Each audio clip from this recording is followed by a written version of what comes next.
Thưa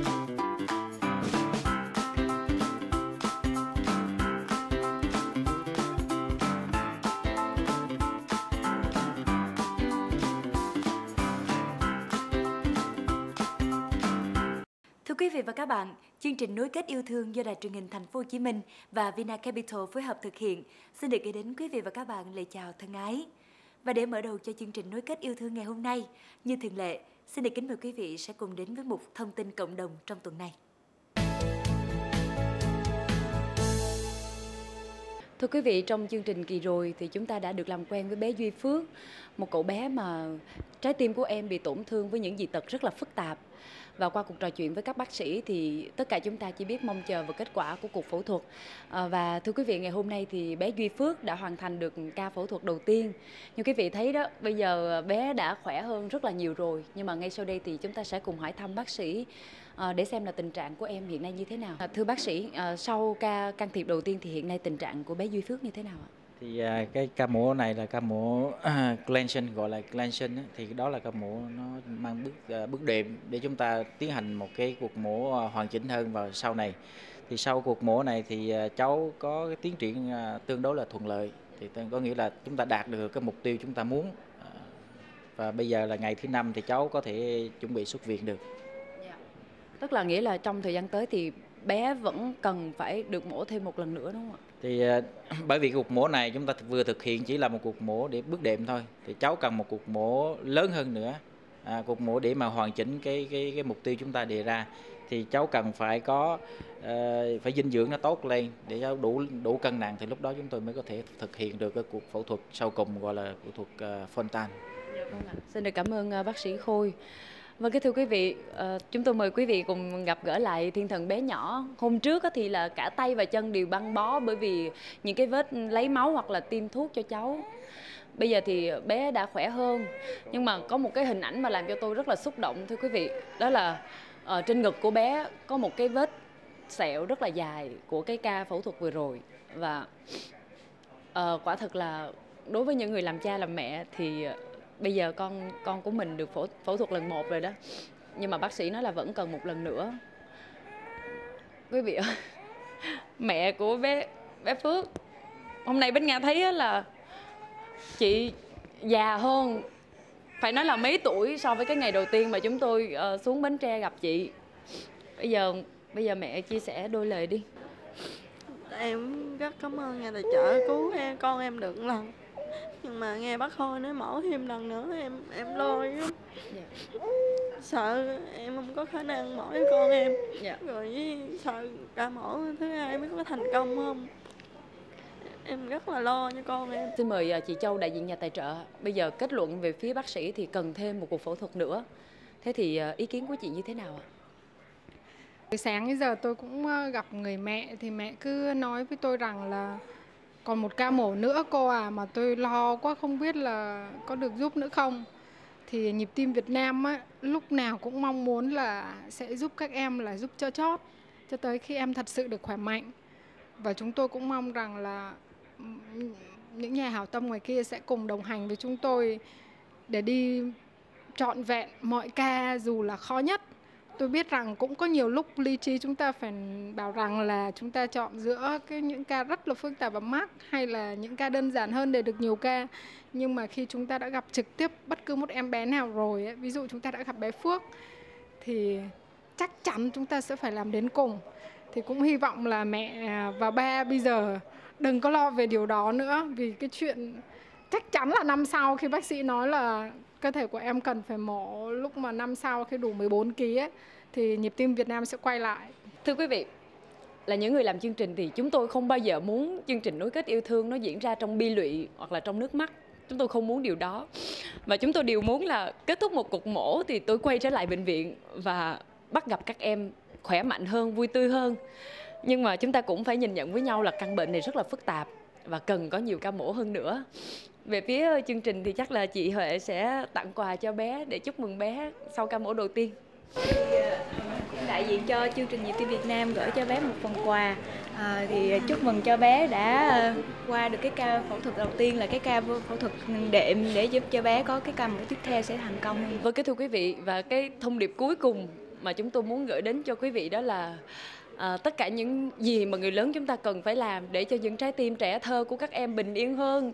Thì chúng tôi rất mong mỏi và rất muốn quý vị hãy đồng hành cùng với chương trình để mà mỗi lần mà chúng tôi đưa các em lên bàn mổ là chúng tôi cũng có một niềm tin, và khi mà chúng ta quay trở lại thì sẽ là một niềm vui. Xin được cảm ơn quý vị. Và tiếp theo sau đây, xin được mời quý vị và các bạn tiếp tục theo dõi chương trình với phần nội dung chủ đề Đến với những trái tim chưa thật bình yên.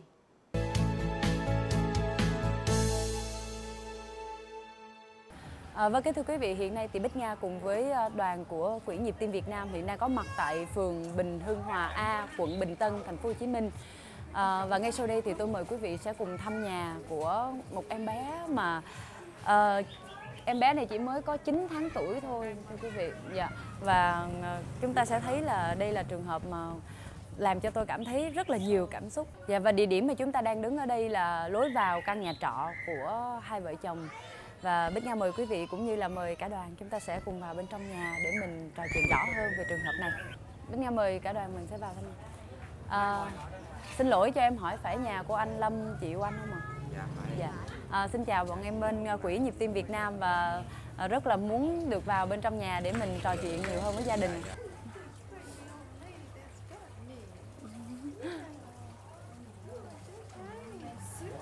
Vâng, thưa quý vị, khi mà chúng tôi đến với khu phố này thì điều đầu tiên mà chúng tôi cảm nhận được là cái tình làng nghĩa xóm ở đây. Rất là nhiều bà con tại địa phương đã ra hồ hởi chào mừng chúng tôi và hỏi chúng tôi là có phải là bên chương trình nối kết yêu thương không? Có phải là Nhịp Tim Việt Nam để đến giúp đỡ cho trường hợp của bé Quế Anh này hay không? Dạ thưa quý vị, thì ngay sau đây Bích Nga xin được giới thiệu với quý vị những người mà đã rất là quan tâm đến trường hợp của gia đình anh Luân và chị Oanh. Xin được giới thiệu đây là chú Kiến, là trưởng ban điều hành khu phố tại địa phương mà anh chị đang sống. Dạ. Xin được giới thiệu đây là chị Ngọc, là bên mặt trận tổ quốc của khu phố. Dạ. Xin được giới thiệu đây là cô Sính. Dạ, cô Sính là hàng xóm của anh chị. Và về phía đoàn của Nhịp Tim Việt Nam thì xin được giới thiệu với quý vị đây là bà Robin, là giám đốc điều hành của Quỹ Nhịp Tim Việt Nam tại Việt Nam. Và xin được giới thiệu đây là chị Châu, là giám đốc đối ngoại của Quỹ Tài trợ Nhịp Tim Việt Nam. Và xin được giới thiệu anh Thanh, là trưởng bộ phận điều phối của Quỹ Nhịp Tim Việt Nam. Và ngay sau đây thì tôi mời quý vị, chúng ta sẽ mời quý vị cùng nhìn đôi bàn tay bé xíu này đây. Ba mẹ nói là đêm hôm qua là em không có ngủ được, cho nên là bây giờ đang ngủ rất là say sưa trong vòng tay của bà Robin. Bích Nga xin được trò chuyện với hai vợ chồng. Anh có thể nói sơ về trường hợp của mình, hoặc là có thể nói sơ là anh từ quê ở đâu và lên đây sinh sống hoặc làm nghề gì ạ? Dạ, em ở Đồng Tháp. Bị ở dưới không có chuyện làm, bị tim đó, rồi không có màng nặng, không ăn được, rồi lên đây đi buôn bán nhỏ kiếm sống. Dạ. Rồi lên đây tranh với anh, rồi đâu có biết nó bị bệnh tim đâu, ta dừng nhập viện giai đoạn 1 đó, rồi người ta cho hay nói là nó bị tim. Dạ. Nhưng mà từ bị tim bây giờ thấy hai chồng không có đủ sức để lo nữa, buôn bán ngày kiếm được trăm mấy 200 ngàn. Chị Oanh ở nhà làm gì ạ? Nhà chăm với anh giữ con. Đến khi bữa cha nó bận thì ra ngoài ấy phụ bán với cha nó. Yeah. Và ngay sau đây thì chúng ta sẽ cùng nghe đôi lời đại diện của Quỹ Nhịp Tim Việt Nam. Bích Nga mời bà Robin để cùng chia sẻ. Nhìn cơ thể của bé cảm thấy rất là yếu ớt, rất là nhỏ bé, và với hoàn cảnh của gia đình như thế này thì cũng rất khó để có thể chữa trị bệnh cho bé. Nhưng mà tất cả chúng ta đều rất là mong muốn là có thể giúp đỡ, có thể mang đến một phép mầu nhiệm để cho cô bé, cô thiên thần bé nhỏ này đây có thể là sẽ có một trái tim khỏe mạnh hơn. Và tôi mời chị Châu sẽ có thêm một đôi lời. Xin mời chị. Thực sự là mình cũng gặp rất là nhiều em trong những năm qua mà mình đã làm cái chương trình tim này. Nhưng mà một em mà 9 tháng mà chỉ có 5 kg mà với thân trạng yếu ớt như vậy thì vẫn làm cho mình cảm thấy rất là nhói lòng. Thì Nhịp Tim Việt Nam thì chỉ có thể giúp về chi phí, giúp về giấy tờ, nhưng mà chúng tôi không phải là chuyên môn. Cho nên cũng lúc này đây tôi cầu mong là sao em sẽ được phẫu thuật sớm nhất và sẽ có thể được khỏe mạnh nhanh. Như cô Châu vừa mới nói thì cái câu hỏi lớn nhất mà chúng tôi đặt ra hiện nay là câu hỏi về mặt chuyên môn. Thế thì không biết là về mặt các bác sĩ đã kết luận về trường hợp của bé như thế nào? Xin được mời quý vị sẽ cùng trò chuyện với anh Thanh là điều phối viên và là trường hợp đã trực tiếp tiếp xúc với gia đình và hướng dẫn bé đến thăm khám tại các bệnh viện uy tín. Em xin mời anh Thanh, không biết là anh Thanh có thể chia sẻ là sau khi thăm khám thì bác sĩ kết luận như thế nào về trường hợp của bé?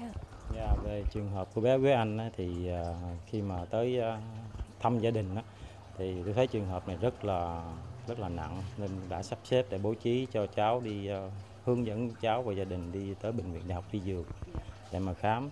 Thì sau khi khám và siêu âm thì bác sĩ nói là chỉ định là cháu bị thông viêm thất dưới van động mạch chủ lớn và tăng áp phổi nặng. Thì bác sĩ có chỉ định là trường hợp này cần mổ sớm, nên đó là lý do tại sao mà đoàn chúng ta có mặt ngày hôm nay ở đây để mà thực hiện cái chương trình này.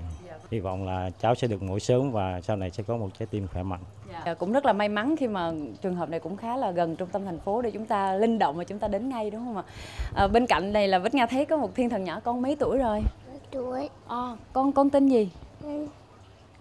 Bé mấy tuổi rồi chị? Cháu được 3 tuổi, 2 tuổi rưỡi. Và rất là khỏe mạnh, rất là múp míp, rất là mũm mĩm thưa quý vị, mà làm cho tôi cảm thấy rất là chạnh lòng với cô bé này ở đây. Tôi mời quý vị hãy nhìn rất là rõ cô bé trong vòng tay của mẹ, giống như là một thiên thần bé xíu vậy thưa quý vị. Nhưng mà cái điều mà khiến cho những người làm chương trình của chúng tôi cảm thấy, có thể gọi là cảm thấy ám ảnh nhất, đó là đôi mắt rất là sáng của những cô bé bị bệnh tim bẩm sinh. Bây giờ thì bé đang ngủ rất là ngon và chúng tôi mong là cái giấc ngủ ngon này nó sẽ còn tiếp tục như vậy trong suốt cuộc đời còn lại, khi mà lồng ngực của bé, khi mà trái tim của bé nó đã khỏe hơn. Thế thì tất cả chúng ta ở đây đều rất là mong muốn là trường hợp của bé Quế Anh sẽ được đưa lên bệnh viện sớm nhất. Em sẽ được nuôi dưỡng trong một thời gian ngắn để được mổ. Thế thì xin mời chị Châu sẽ đại diện cho Quỹ Niềm Tin Việt Nam và đưa ra kết luận. Trường hợp này bác sĩ ở Đại học Y Dược đã nói là tăng áp phổi rất là nặng, cho nên chúng ta sẽ quyết định là cho em bé đi ngay. Có thể nói rằng là đằng sau mỗi một em bé bị bệnh tim là cả một gia đình, cả một đại gia đình, và chúng ta cứu một em bé là giúp cho cả gia đình để thoát khỏi cái gánh nặng, cái lo lắng, cái lo toan và cái nặng nề của cuộc sống này. Nhìn người mẹ và người cha và tôi mong rằng là họ sẽ sớm có thể cười vui trở lại khi em bé khỏe. Dạ, xin mời bà Robin sẽ có một đôi lời ạ. Chúng tôi sẽ cố gắng cứu chữa cho bé và bé sẽ ok, bé sẽ khỏe mạnh hơn.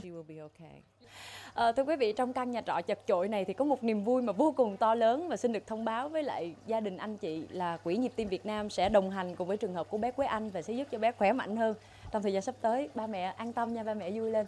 Dạ vâng, thưa quý vị, chúng ta sẽ cùng chờ đợi cái tin tốt lành và chờ đợi niềm vui này khi mà bé Quế Anh được đưa đến bệnh viện và được thực hiện ca mổ.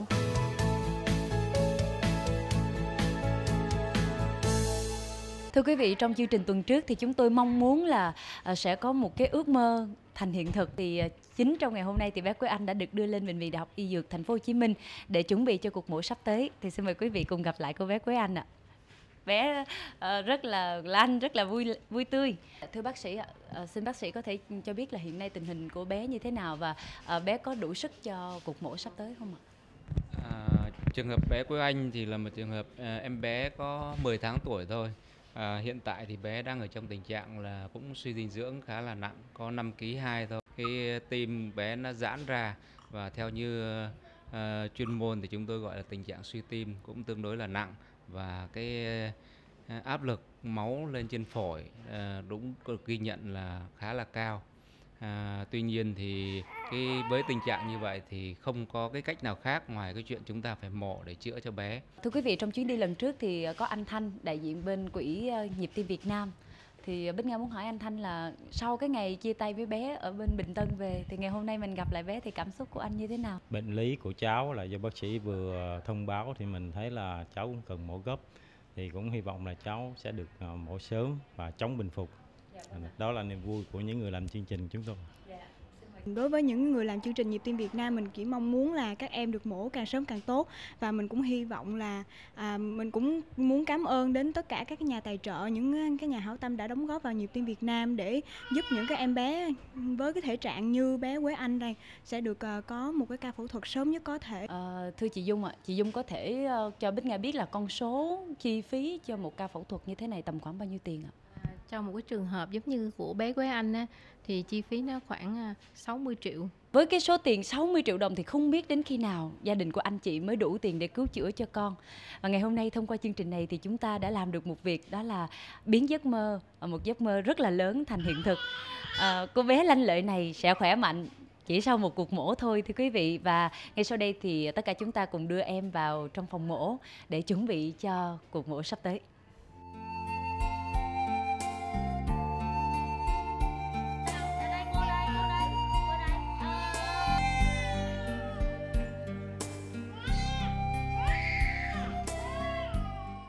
Có những vết sẹo làm cho cả cuộc đời chúng ta phải đau đớn, nhưng lại có những vết sẹo giúp cho chúng ta kết thúc được nỗi đau. Và ngày hôm nay với cuộc mổ này, tất cả chúng ta cùng mong cho cô bé Quế Anh sẽ có được một trái tim khỏe mạnh. Mời quý vị sẽ cùng theo dõi chương trình Nối kết yêu thương tuần sau để cùng biết kết quả của cuộc mổ ngày hôm nay. Chương trình Nối kết yêu thương tuần này đến đây xin được kết thúc. Hẹn gặp lại quý vị và các bạn trong chương trình tuần sau, phát sóng vào lúc Chủ nhật 10 giờ 45 phút trên kênh HTV9 và phát lại vào thứ Hai lúc 9 giờ trên kênh HTV7. Xin được kính chào tạm biệt quý vị. 100% đóng góp của bạn vào Nhịp tim Việt Nam sẽ được sử dụng trực tiếp giúp phẫu thuật cho trẻ em nghèo bị bệnh tim bẩm sinh. Mọi chi tiết xin liên hệ số 24 Nguyễn Thái Bình, quận 1, thành phố Hồ Chí Minh. Điện thoại 08 3827 8787. Website nhịp tim việt nam.org.